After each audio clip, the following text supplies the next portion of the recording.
Hello, today I'm here with the brilliant director Marcus Shave, who has made brilliant films. It's Shahabi. Marcus Shahabi, yes. Ah, well, as I said, you made beautiful films like Beige Regret, the concept of nothingness interpreted by a man who only eats oranges, and one of my favourites personally, Whisper of the Forgotten Fern. Now, you're here to talk to us about your new film, an invocation of the invisible meditations on absence and the geometry of longing. Now, what can you tell us about this modern masterpiece? Well, I think it's one of my favourite works I've ever made. The film is set in space, and I'm a big fan of doing things, the true practical way. So, naturally, I put in some good words, with my friends at NASA, and we were sent up into space for 2 months, and we filmed the film in space, and it was truly an out-of-this-world experience. That you could say. Now, in my personal opinion, I like a film to be 2 hours 30. I feel that is a good time. You're wrong, but yes, no, I understand. Yes. It's a good time. It's like the standard. You broke that standard. Your groundbreaking film was 7 hours and 59 minutes long. Why? What inspired you? Well, originally I was on my 50th rewatch of Lawrence of Arabia, Yeah. and I thought to myself, wow, this is a great film, however, it just could be longer. And so I thought to myself, if I really want to capture the feeling of longing that this film has, it has to be just the longest film humanly possible. Yes. Now, a beautiful scene, in my opinion, is... It's the why scene.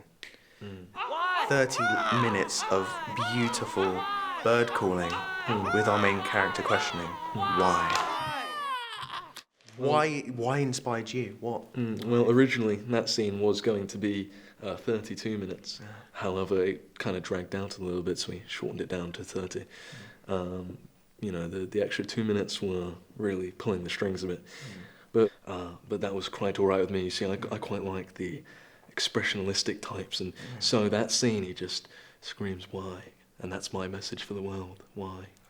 So modern, so awe-inspiring. Yes, it definitely is probably one of my most spiritual films. And no, I will not elaborate on why. Okay. Now, originally I was told the film was meant to be an 18, but you somehow managed to get it knocked down. Yes. Well, I was in contact with the BBFC, and originally they wanted to give it an R rating for an incredibly brutal scene where many men get shot out in an airlock. But after a little bit of speaking to them, they managed to knock it down to a 17. I haven't heard of a 17 rating. Oh, well, there is one now, yes. Did you invent that yourself? Yes. So I've also heard tale that apparently the families of all the stuntmen you fired out of the airlock are suing you. Well, when you watch the film, there's this grand scene. The main character shoots himself out the airlock. Now, as you know, I'm a man for practicality. We shot him out the airlock.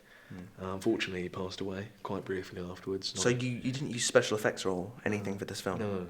No, dear Lord, no. And then I wasn't quite happy with the takes. So we ran back a few more. We shot a few extras out the airlock. And it got to about take 10. We had ran out of extras. So the DOP was next in line to be shot out the airlock. Lucky for him, though, after re-watching back the previous take, I was quite satisfied with it, and that's what you see in the film. But yes, many of the families did throw lawsuits my way, which, they say you're not a great filmmaker until you've had a few lawsuits thrown at you. So what would you say you're doing to, pay them back? Because obviously this is a pretty big lawsuit. And you being a generous man, Well, I wanted to give them closure, so I invited them to the premiere, where at the end of the film there is the uncut raw scenes of all their family members being exterminated. So generous. They say. You are Yes. a real modern man. Yes, they call me the modern day somebody. Einstein, Yes. Socrates, with your moving messages. I've heard that once or twice, yes. Your baffling philosophies. Baffling. Should we talk more about my philosophies? I'm a big fan of talking about myself. Okay, yes. As a philosophy, the scene in your film where it takes up a good 25 minutes, why is the man looking at an orange wall? You're talking about the scene where the man looks at the orange wall.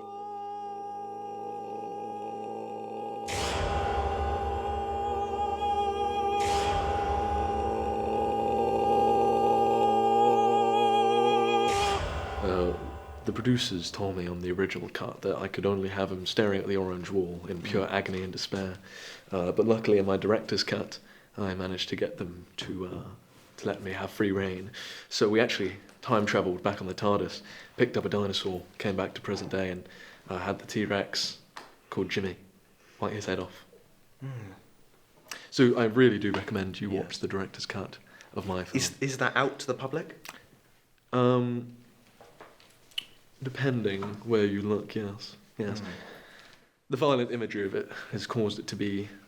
And obviously you said that the normal cut is 7 hours and 59 minutes. How long is the director's cut? 23 hours. Might I ask, when did your film career start, and what inspired you to follow this amazing, out of just any director, who inspired that? Myself. Do you look in the mirror every day with just pride? More love. More love, yeah. Self-love I find important, especially when you're making films. And, well, I look at myself in the mirror and I feel nothing but joy, Yeah. Do you speak about any of this in your autobiography you've been writing? You've been saying this for the past 7 years. Well, my autobiography, it's a contemporary piece. You know, it's less about my life and more about my feelings. And, well, I mean, if it's an art piece, it's really got to be worked at and chiseled down. And so my autobiography is actually less about my autobiography. It's about my favourite thing in the world, my dog. And so it's actually just a documentation day by day of his life. You know, parts of it come into my life, you know. Maybe the dog looks at me and I write it down as, you know, my dog looked at me. But, yes, it is more a biography of life. In fact, I've actually got the name for it right here. So the name is The Ridiculous Life of My Very Cute Dog, followed by Fear and Loathing, Not in Las Vegas. How is your life so just full of wonder? Because I'm the best person to ever walk the planet, obviously. Yeah, I've also heard tell that you're writing it in the fourth person, never seen or heard of before. Yes, well, I thought for something so extreme it had to be my magnum opus. And I thought, well, why not just break the rules of reality? If I could travel to the fourth dimension, but we're getting sidetracked. I really feel like, you know, film is my expressionism, books are aside. But yes, I know I am great. Thank you. Yes. Sorry for keeping you extra time. Thank you for tuning in. I love to applaud myself, Yes.